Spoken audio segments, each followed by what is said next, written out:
Seryoso ang mga partisipante nga naminaw sa mga speakers sa usa ka adlaw nga basic entrepreneurial skills training sa Nanay Nicolas Diaz Alvarez Foundation Incorporated sa Basilio Events Place, Barangay San Miguel, Tagum City. Kay buot nila makakatun sa pagpadagan og gagmay negosyo aron makasustener sa hagit sa kinabuhi. Apil sa makatunan ang mamahimong ligdong nga leader nga maggiya sa usa ka grupo aron mulahutay. Hapit gatos ka mga individual ang mitambong sa training nga gipanguluhan ni Jen Maliwanag ang chairperson sa foundation. Atol sa training, adunay workshop nga magsilbing giya sa mga partisipante sa aktwal nga sitwasyon. Sagad miapil sa training ang mga experience sa kinabuhi gikan sa lain-laing sektor.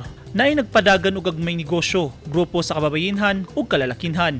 Tumong sa foundation nga mahatagan og giya og suporta ang taga Davao del Norte sa pagbarog sa kaugalingon aron makatabang sa ilang pamilya ug komunidad. Eugene Hinutan, Newsline Philippines, Davao Region, stay safe.